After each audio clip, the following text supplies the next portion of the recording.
Hello, everyone. Welcome to a meeting tonight. Thank you for being here. Before we start, let me read the club mission. Okay, we provide a supportive and positive learning experience in which our members are empowered to enhance their communication and leadership skills, resulting in greater self-confidence, personal growth, and achievement of their Toastmasters. Thank you. Just welcome the guests of yourself. Thank you for that. I would like to call the presiding officer for tonight. And I would like to call upon distinguished Master Teresa. Over to you, Teresa. You're muted. Sorry, you're muted. Thank you very much, Sergeant at Arms. Today's theme is all about how to recover from getting sand kicked in your face. And as an advanced Toastmaster Club, we strive to enhance our communication skills and our leadership skills. And each time we do a role or a project, we have a unique opportunity to learn something. And here's another unique opportunity for you to do. If you go to Free Toast Host and you sign in, there is something called Private Member Directory. And let me see. Private Member Directory is the place where you can go and tell us all about who you are and what you do. And I just want to put one up for you, see if I can get it on the screen, and just show you it's very easy to do. And all you have to do is say something about yourself. So who are you and what do you do? This makes it so easy for the person that's going to introduce you as Toastmaster to say some wonderful things about you. It's also going to ask you to put your photo in. And that's a really good thing because your photo will show up on the website and the agenda. Now, isn't that an advanced learning technique for sure? Today, our Toastmaster is our past president. And I just want to leave you with some thoughts that the members had about our past president and what she does. Her name, of course, is Anvita. And people have said she's diligent. She's an inspiration, an exemplary leader, and a stellar communicator who provides us with great gems. Please welcome our chair. Oh, before I do, I would like to just check in with our guests. And I see that we have Mr. Gilly. Mr. Gilly, did you want to tell us a little bit about yourself? Yeah, sure. So my name's Gilly Moses Jackson. I'm from South Sudan, which is in Eastern Africa. So I'm a business person. I'm an entrepreneur. I run a facility management and support services company, which is based down here in Juba, the capital of South Sudan. And over the years, I've been looking for ways of how I can better my communication skills, also to gain confidence in speaking stage, because I'm dealing with a lot of stage fright. So a friend of mine recommended me to join a Toastmasters club. So that was when I looked it up, and then I chose to join your club and experience what it's like and make a decision. So that's why I'm here. Okay, thank you very much. Yeah. So we are an advanced club, which means that you already know something about Toastmasters. And if you don't know anything about Toastmasters, then you're going to have to reach out to someone to help you with mentorship. Okay, that would be great. Sure. Thank you. Yeah, sure. Looking forward. Thank you. So please welcome our chair for today, new mother and thriving Toastmaster, Anvita. Thank you, Teresa, for your kind words. Good day, Toastmasters and your guests. Having sandpit in your face means being insulted by someone or something you're powerless to fight against. The origins of this phrase is very interesting. Back in the 1950s and 1960s, there were ads for the Charles Atlas bodybuilding programs in the back pages of comic books. These ads were styled in the form of comic book panels. They showed a 44 kg weakling at the beach being teased by a muscular bully who kicks sand in his face. The weakling becomes frustrated. He goes back home, sends away for a bodybuilding program kit, follows the instructions, becomes muscular, goes back to the beach, hits the bully, and wins the admiration of an attractive girl. When life stand kicks you, you don't have to become muscular always. There are different ways to recover from it. Firstly, find the purpose of your life. Build your social network. Embrace change. Believe in yourself.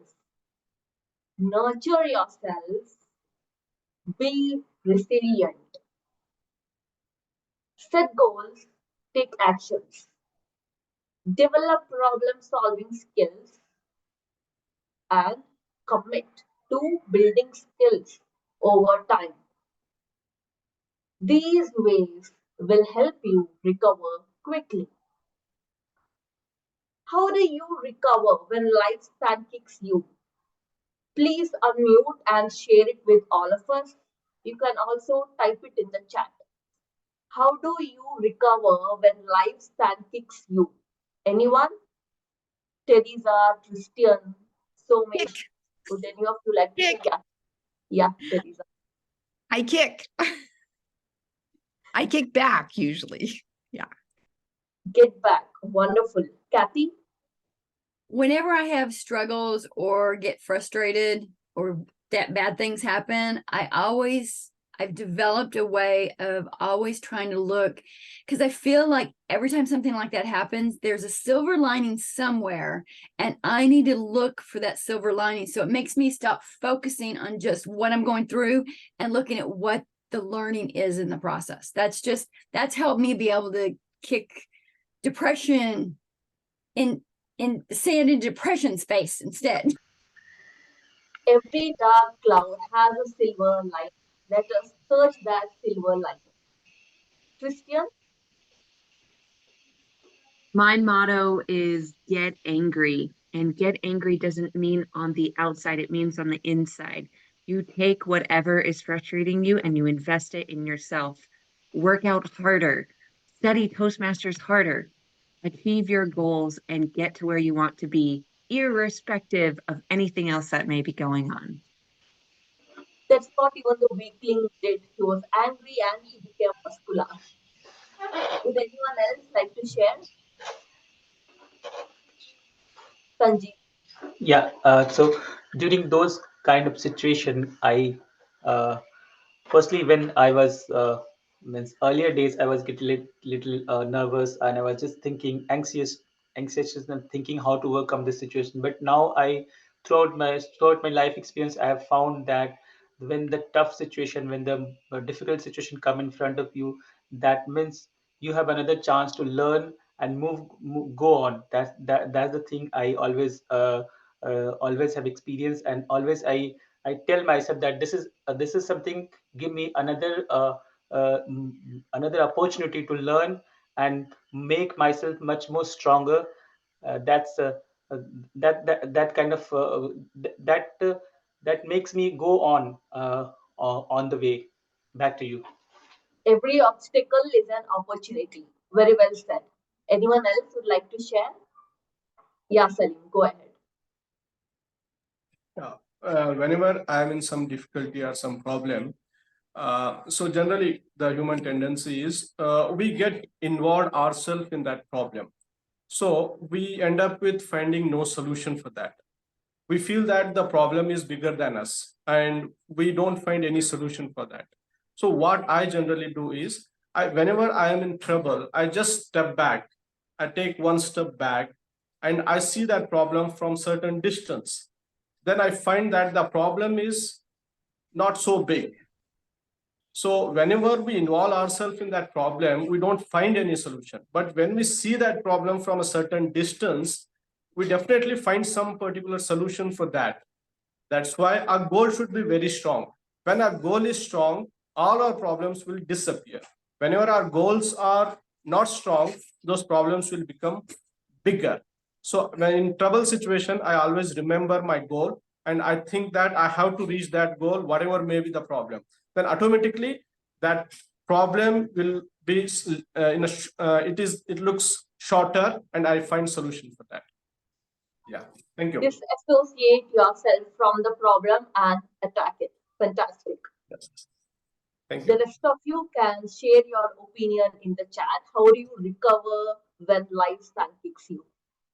Moving on, I would like to invite our grammarian, Toastmaster Sanjeev, to give us the word of the day. Over to you, Sanjeev. Please give him a big round of applause. Thank you, Anvita. The word of the day is mellifluous. Mellifluous. So the mellifluous meaning it's an adjective and used for the formal speech and writing to describe things with a smooth flowing sound. It can also be used to mean filled with something such as honey, that sweetness in mellifluous confections. So this is the word of the day, and let's try to use as many times as possible. And as a grammarian, I'll also try to jot down the good uses of English, and if any, of course, there would not be any grammatical mistake, but if any, I'll try to point out. I'll try to find those. Back to you, Toastmaster Anvita. Thank you, Sanjeev. Please give him a big round of applause. I request Sanjeev to please put the word of the day in the chat so that people can refer it and continue using it. Let us move on to the prepared speeches session. Our first speaker is Kathy. Her pathways is engaging humor. Project is to engage audience with humor. Please put your hands together to Kathy. Are you kidding me? Are you kidding me? Kathy.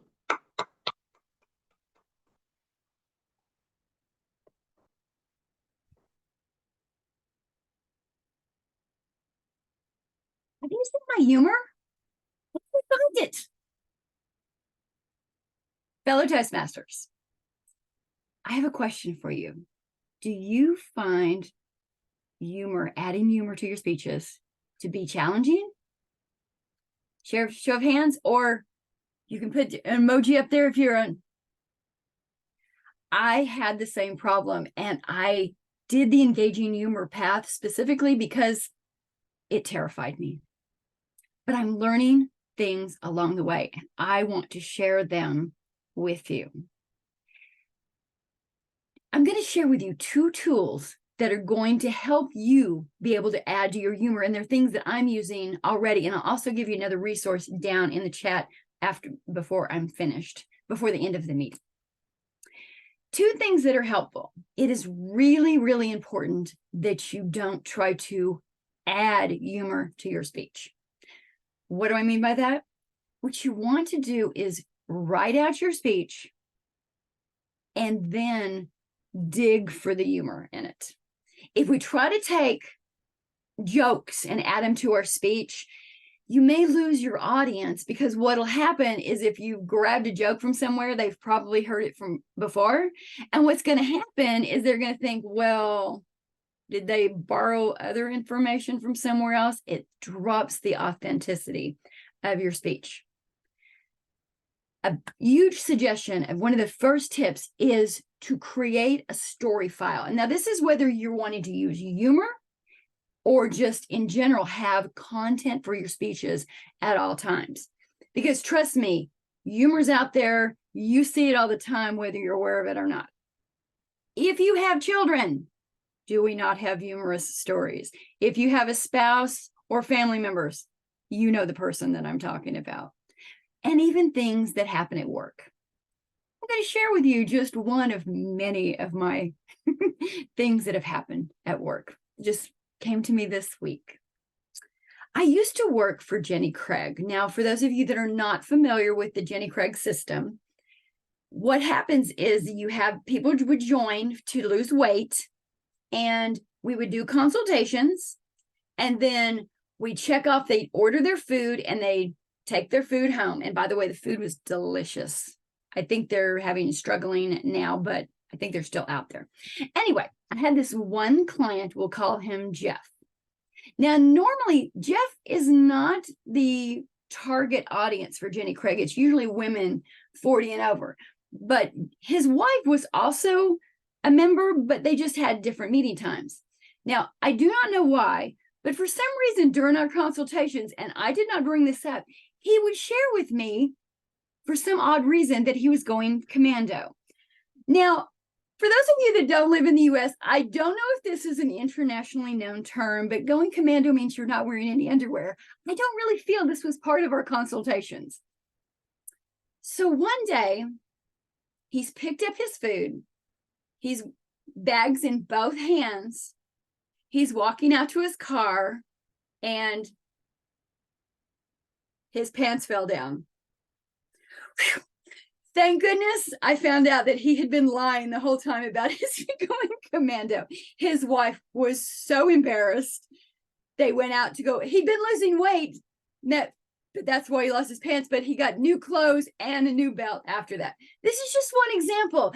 Now, I'm sure you guys don't have the exact same stories, but you've got things that happen in your daily life at work and other things that happen, and they're just jot down the stories.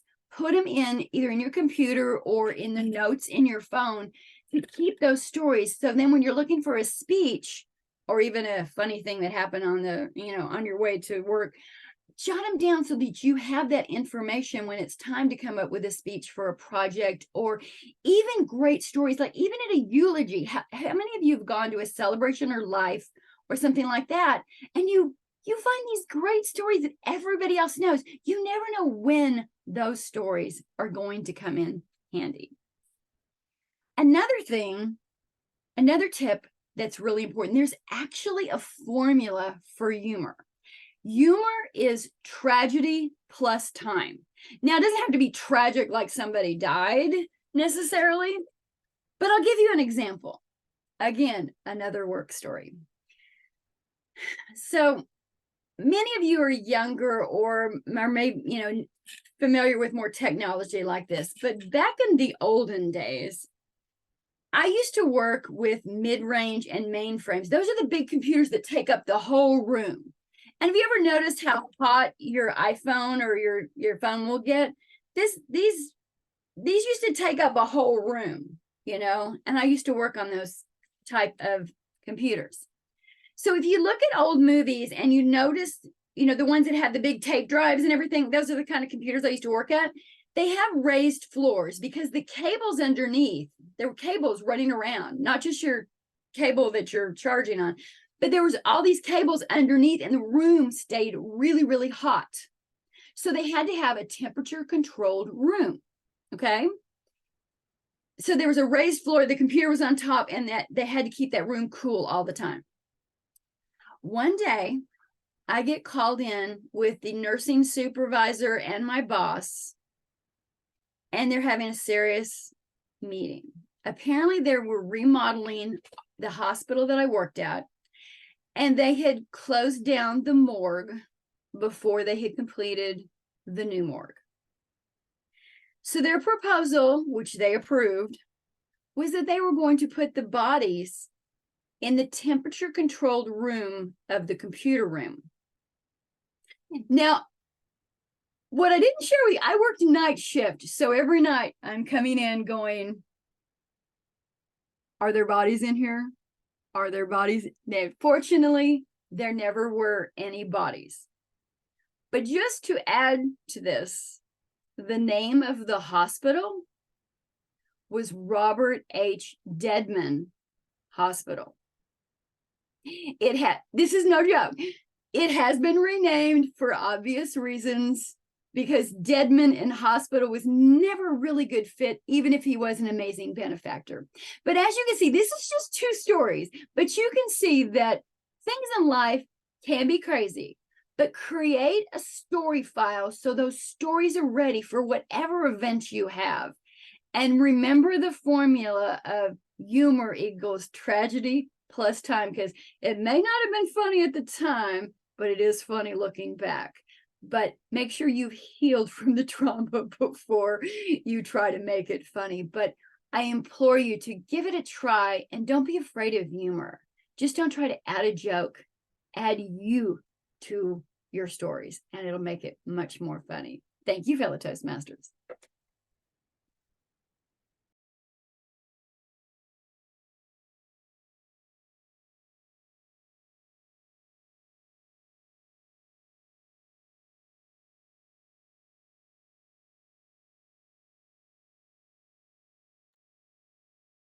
Looks like we had lost our Toastmaster. She's coming back, it looks like, yeah.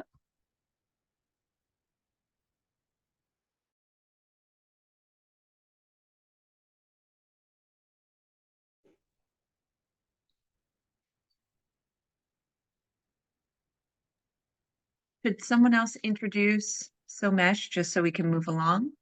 Yeah, I'm back, Christian. Sorry, I got this. perfect. No, Anvita, that's okay. Sorry. Yeah, no problem. DTM Somesh is attempting a project from Engaging Humor Pathways. His project is question and answer round. Timer, please note, time is 15 to 20 minutes. Please show the green signal at 15 minutes, yellow at 17 minutes, and red at 20 minutes. Please put your hands together to DTM Somesh. Mindset. Mindset, DTM Somesh. Fellow Toastmasters and welcome guests. I want to bring you back to many, many years back when I was an 8-year-old boy. You can imagine how I would be looking, or I don't know whether you can imagine. So I was studying in the school at the time, and the way we go to school is during that time, and even now in some parts of India, it still exists.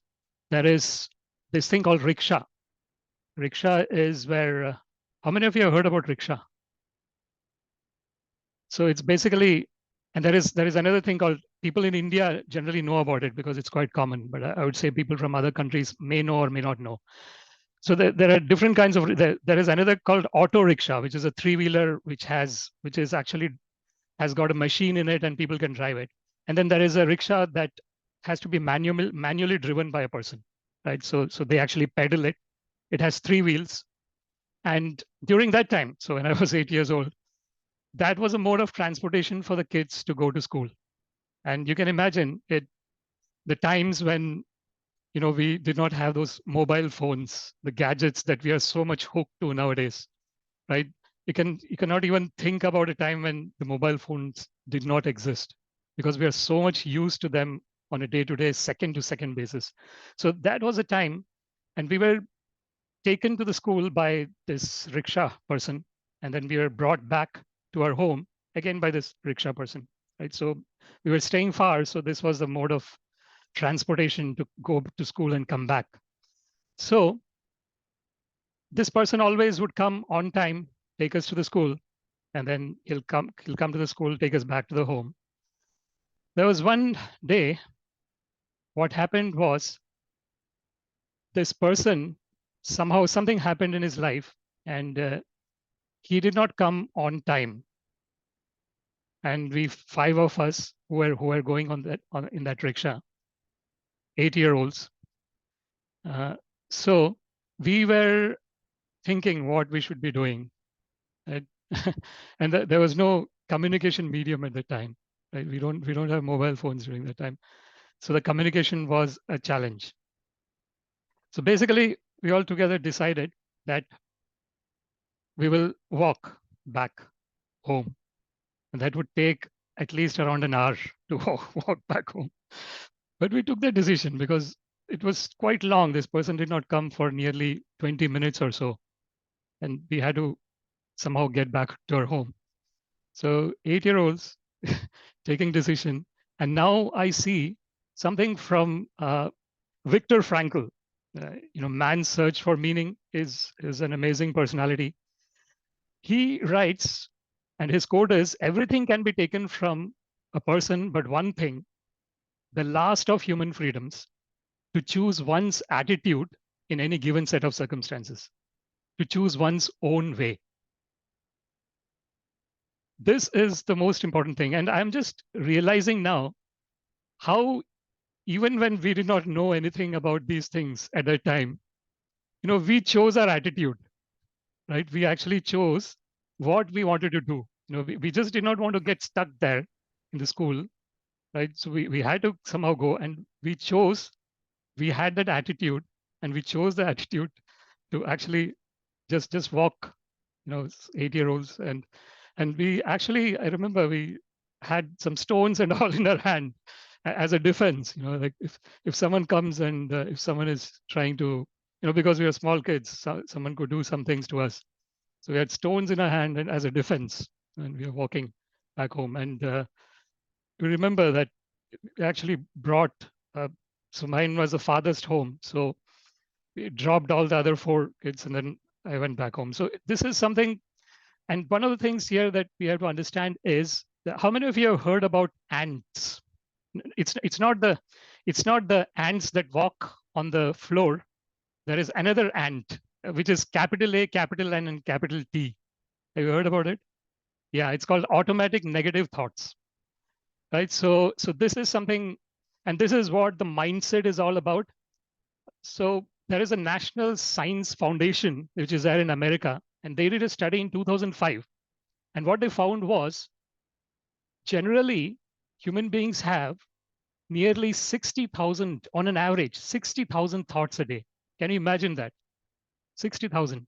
And out of that, around 95%, they say, is repetitive thoughts. And out of that, 75% is ants, automatic negative thoughts. Just imagine the scale of challenge that we are facing in our human condition, which I want to call as, right? So that's why it's so important to have positive affirmative thoughts, right? So if we did not have positive affirmative thoughts during those times, and we're thinking that, yes, we will have a way to solve this issue, we would never have, we would have just got stuck there, and we don't know. Probably someone will come and pick us up, but that's another thing as well, right? So that might have happened as well. So this is one of the things, and I kind of, there is this this concepts. So thoughts are very subtle, isn't it? Like we don't even realize. A second passes, and then suddenly one thought is coming. Another second. So it's nearly, if you're saying 60,000 thoughts a day, we have 86,400 seconds, right, in a day. And then that is our asset. That is like, if 1 second goes, I can pay $1 billion, but still I cannot get back my 1 second. So the time, the value of time is, you cannot put a value to time, right? There is a person who was talking about this. He was saying that if you do something and I give you $1 billion, will you take it? What is your answer? If you're doing something nice and I'm going to give you $1 billion, will you take it? Yes. Okay. Yeah. Of course, everyone will take it, right? And if someone says to us, right, and I'm including me as well, if they say to us, I'll give you $1 billion tomorrow, but I'm not sure whether you're going to wake up, will we take it?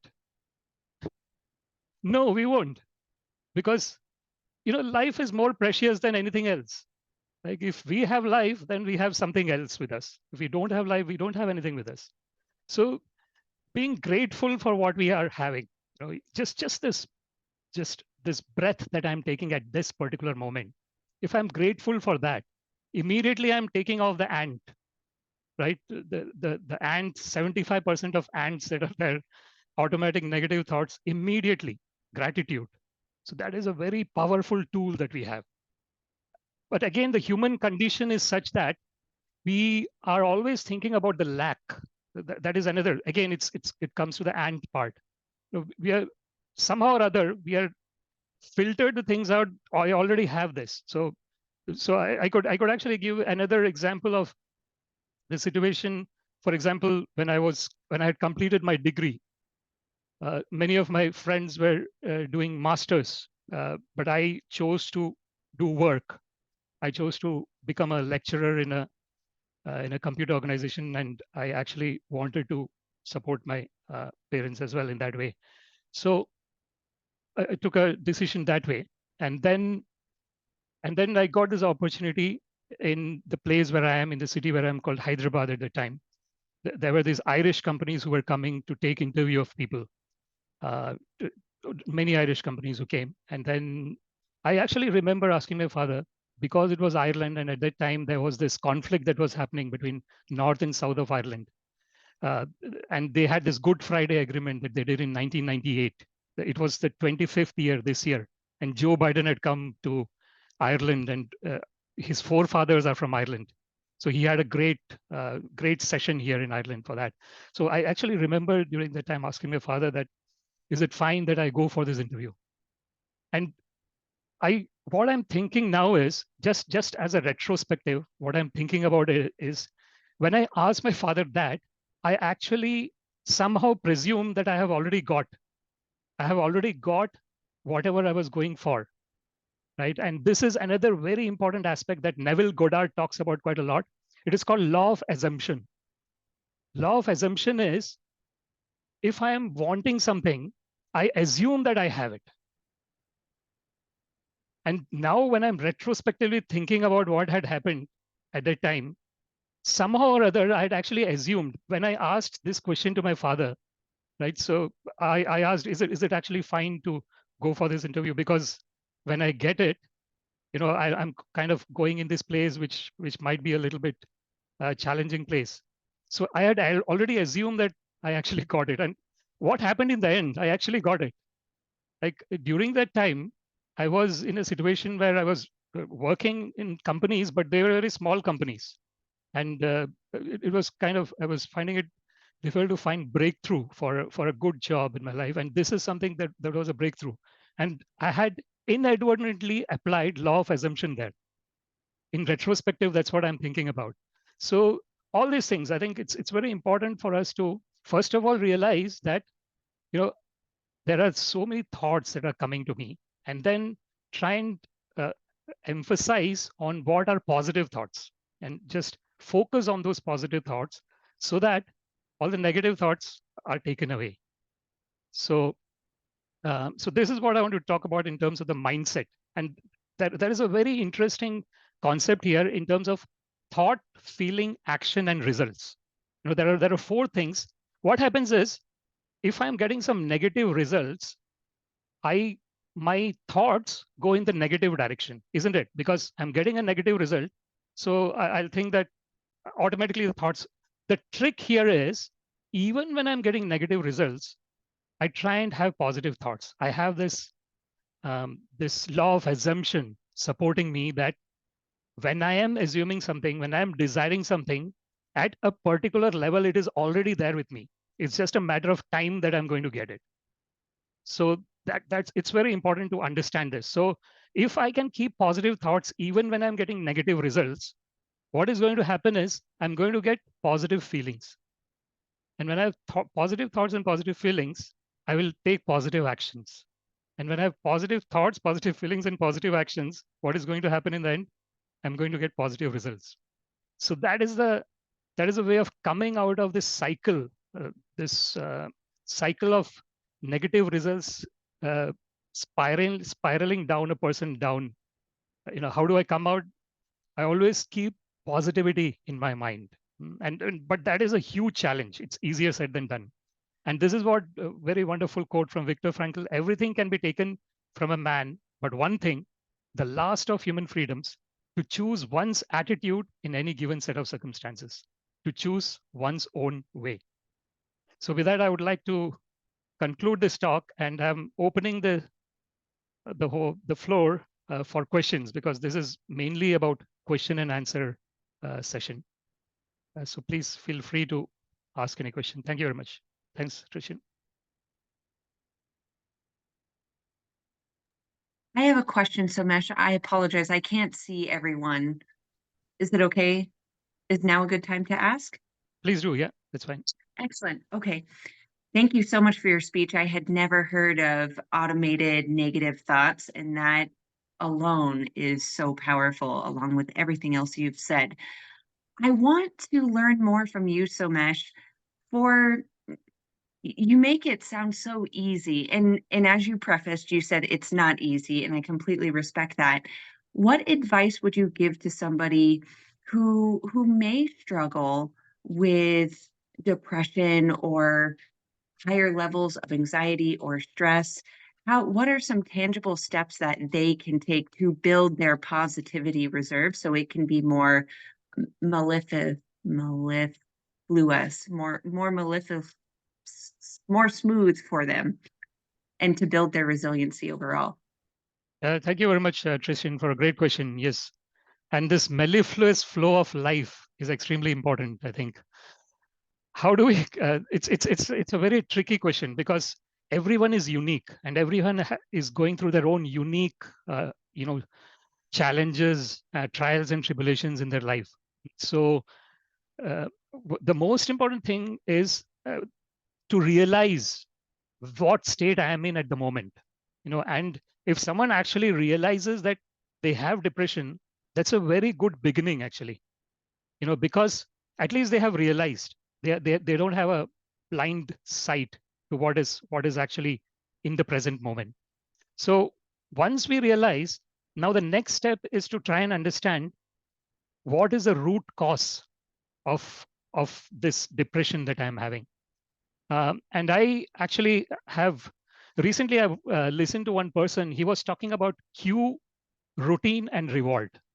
Right? We always whatever we do, if you want to develop a positive habit or if you want to develop a negative habit, everything goes through this three steps. There is a cue, there is a routine, and there is a reward. Right? So this person talks about he wants to develop the routine of always going for walking. So his cue is he keeps his runners somewhere where it is visible for him in the morning. So he sees the runner, that's his cue. Then what he does, if he sees his cue, he goes for his routine. He goes for his walk. He goes for whatever 30 minutes or whatever time duration he wants to go for. And then once he finishes his walk, he gives himself some nice, healthy meal. So that's his reward, something special, but it's all healthy.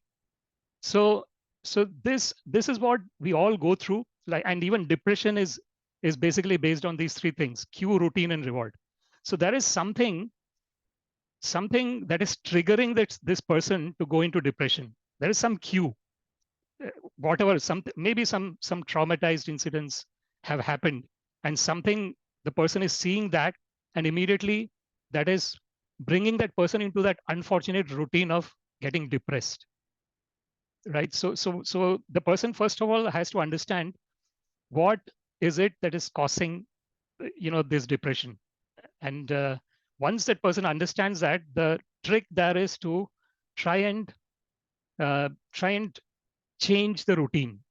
So this person was giving another example of the cue, routine, reward. He was saying there was one person who did not want to drink alcohol at home, but every time he was drinking alcohol, even though he did not want to drink. So they try to understand what is it that is causing him to drink. And then they found out that whenever he's watching a football match, he just automatically goes to the fridge and takes a drink from the fridge, and he starts drinking. So his cue was a football match. His routine was the alcohol that he's drinking, and that was what he was taking as a reward.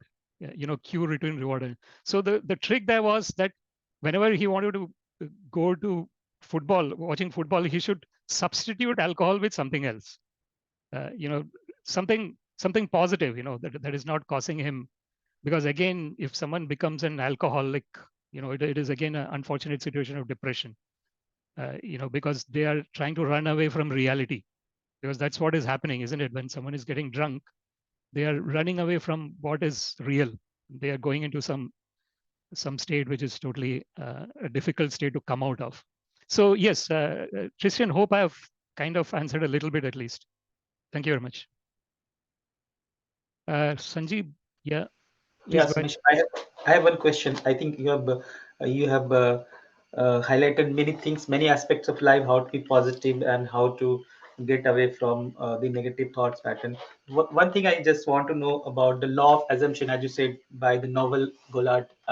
So in this negative atmosphere, like we are not alone. I mean, we are surrounded by a lot of positive and negative people. So how to build this attitude of law of assumption that you assume and something gone through. I think how to stay on that I want to know. Yeah, and that is the biggest challenge. It's again, it is easier said than done. The most important thing there is to understand that we are all energy, and and that is actually proved by the double slit experiment that was conducted.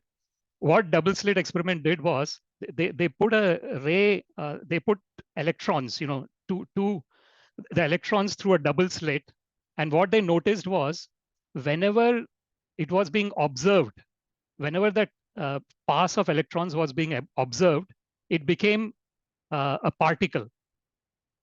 And whenever it was not being observed, it was wave. And wave is energy. So by default, we are all energies. And energy means that whatever we desire, we have it. At that particular moment, we have it. But it's not physically manifested. It is there in the form of energy, which is not physically manifested. So if we can somehow or other get to understand this concept and experientially live in the frame of mind that we are all energies, then even if you look at, say, anything, for example, the mobile phone, mobile phone was an imagination in the mind of someone at certain point in time. And then it actually became a practical mobile phone, a physical thing.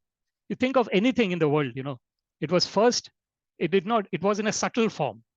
And then it actually gets a physical form. So this is the way we have to try and understand, to understand that we are energies. And when we are desiring something, the very fact that I'm desiring means that I have it. That's why I'm desiring it. Otherwise, I won't desire it. So if we can have, complete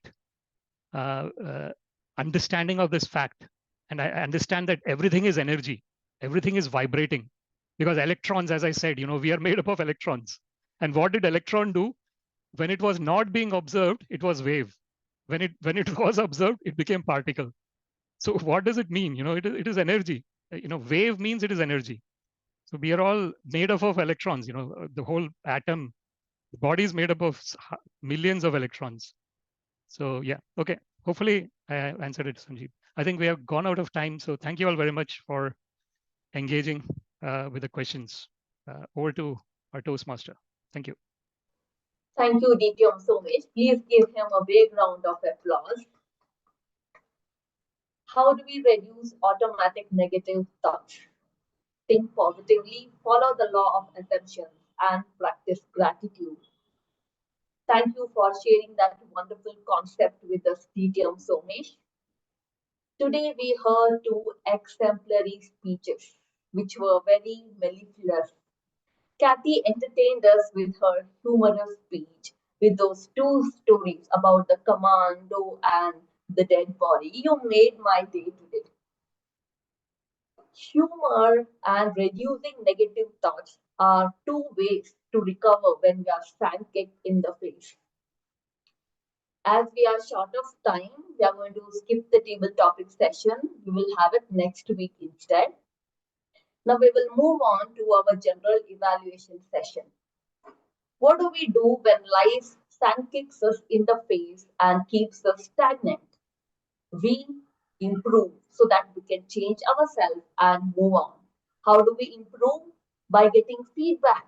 That is what our general evaluator and our set of evaluators will do today. I would like to hand it over to our general evaluator for today, Tristian. Are you there? So Tristian has stepped out for a minute. So thank you very much, Madam Toastmaster. Yes, very important, our second portion of the meeting today for evaluations. And here to evaluate Kathy's speech is Distinguished Toastmaster Kaushal. Please welcome Kaushal. Thank you, Teresa. Fellow Toastmasters, welcome guest, especially Kathy. Kathy, the purpose of your project was to use humor to engage with the audience. You did so right off the bat. You engaged with us with a nice sight gag of your magnifying glasses you're showing right now. And then you went even further with beyond the joke by then asking a question to the audience for us to engage our minds with the theme of your speech. You also said very early in your speech that you would have two tools that you would be talking to us about, which helped us keep in mind where your speech was going. So those were great ways to engage with us. You had two very interesting stories, one about your friend Jeff and the other about the very strange situation of the computer room. You showed you proved your point about having a story file by taking those two stories from your life and finding the humor in them. So that was a very good demonstration of that point. Now, when you said that you had two tools to talk about, I was looking for those two distinct tools. I felt you did have more than two tools or more than two tips. You said, don't try to add humor, dig for the humor. You had create a story file. You said humor is tragedy plus time. And then at the very end, a really great way to end your speech was don't just try to add a joke, add you to the story. That was a really good way to end a speech. So I really felt that you had four tips in your speech rather than just two tools. I do feel that your speech could have been tuned up a little bit here and there.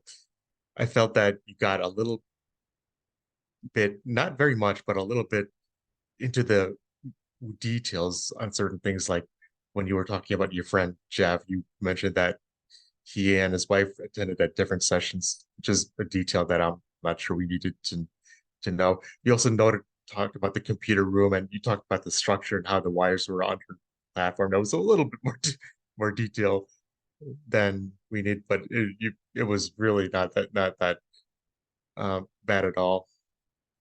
I also felt that both of the stories you told were really examples of your story file. So I'm not sure when you were talking about the two tools, what those two tools were and which story was trying to demonstrate which tool. I really felt that both of your stories were about demonstrating the story file aspect. But I really enjoyed your speech. I think it was a really great demonstration of how to add humor in a natural way to your speech. And I think a lot of us don't think of ourselves as naturally funny, but you showed that we are, because life is naturally funny. You just have to look in your life to find the humor. All right, Madam General Evaluator. Thank you so much, Kaushal, for that terrific evaluation of Kathy's speech, and magnificent job, Kathy. I absolutely love how you normalized humor in speeches and you made it less scary. Thank you both. We will now move forward to our second evaluator. Please help me welcome Salim, who will be evaluating Somesh's speech.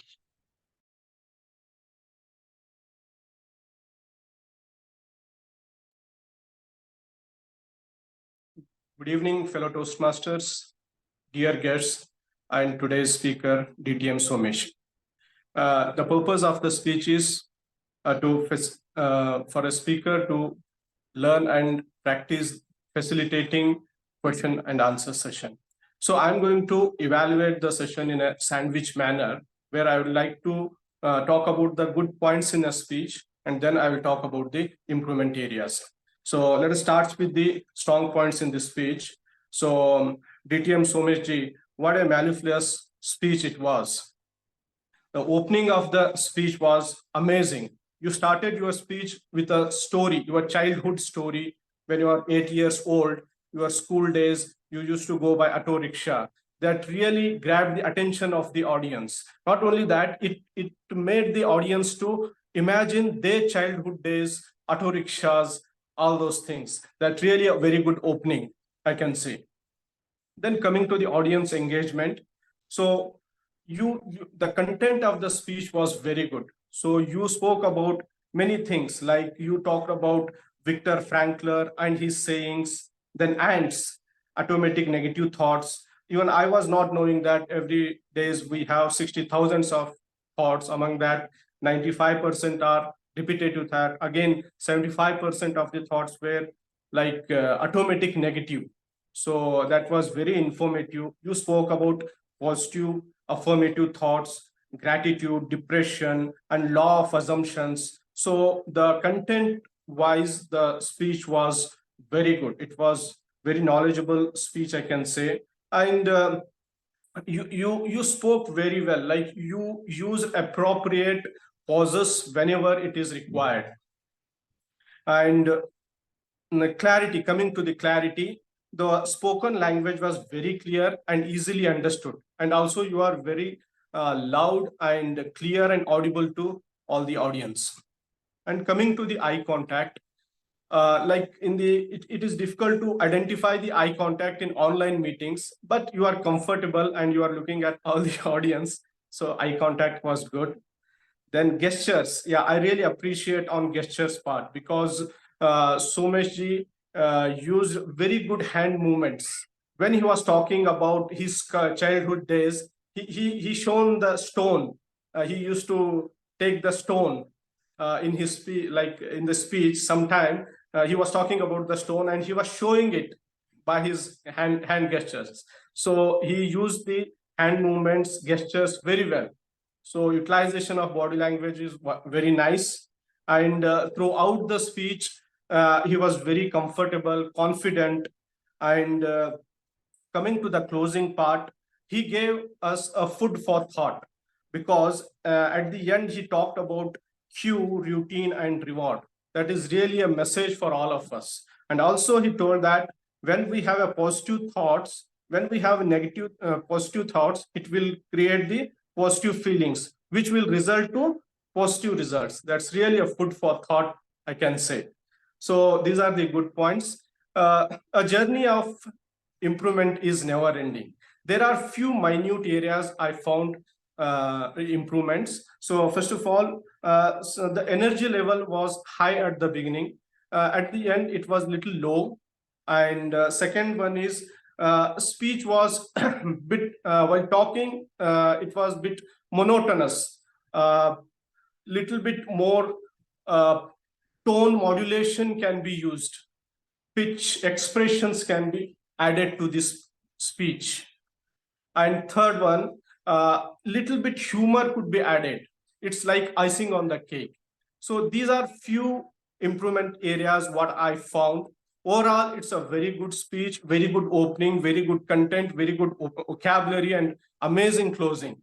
So if these minute areas could be worked on these things, I'm sure the speech can be taken to the next level. Thank you. Over to you, Toastmasters. Excellent. Thank you so much, Salim, for that thorough, extremely thoughtful evaluation, and job well done to you, Somesh, as always. Fantastic job leaving us with some positivity and refining our mindset. Let's move forward with our grammarian report, and I'll pass it over to Sanjeev. Thank you, General Evaluator. So the word of the day, mellifluous, which is not so much used today, but I saw it Christina used one time and Somesh used one time. So maybe next time we'll try to use more. Next in the next meeting, we'll have another words and we'll try to use from grammatical point of view and usage of English. I found many good uses of the English, and I didn't find much any mistakes. We all are here in advanced club, and we I don't find any mistakes in speaking. So we all have done well in this meeting. Back to you, General Livalu, Christina. Thank you so much, Sanjeev. And we will move forward last but not least with Kathy with our time, or excuse me, not Kathy, sorry, Rosie with our timers report. Thank you, Madam General Evaluator. So I'm the timer today, and it looks like all have gone beyond the time given today. All right, so which is rare actually. Kathy, you were given 7 minutes, but you spoke for 7 minutes and 40 seconds, but not too much. You overshoot about 10 seconds. So, Somesh, you were given 20 minutes and you spoke for 21 minutes and 8 seconds. I think the question and all. Okay, that's great. All right. Kaujal, you were given 3 minutes. You spoke for 3 minutes and 40 seconds, also 10 seconds more. Salim, you were given 3 minutes. I'm not too sure 3 minutes, but this is the standard 3 minutes, which just, but Somesh, so speech was like 20 minutes. And you spoke for 4 minutes and 25 seconds for the evaluation. Thank you. Back to you, Madam General Evaluator. Thank you so much, Rosie. I am going to turn it back over to our Toastmaster. Prior to doing that, I just want to state this so Mr. Gilly is aware. We typically would have table topics, which is a session where we would practice our impromptu speaking skills for a time frame of 1 to 2 minutes each. Today, we're just tighter on time due to a longer speech. So please come back again. We'd love for you to join our meeting. And with that being said, I will pass it back over to Toastmaster Anvita.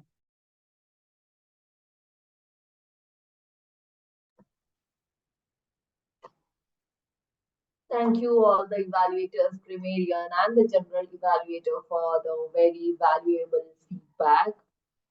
Maybe our guest Billy can join us next week for the impromptu speaking session. Whenever life kicks you by putting you in a spot where you need to think off your feet, you can recover by practicing table topics. Now we have come to the end of the meeting. I would like to hand it over to our President, DTM Teresa. Over to you. Please give her a big round of applause. Thank you very much, Madam Past President and Toastmaster of the Day. This has been an excellent meeting.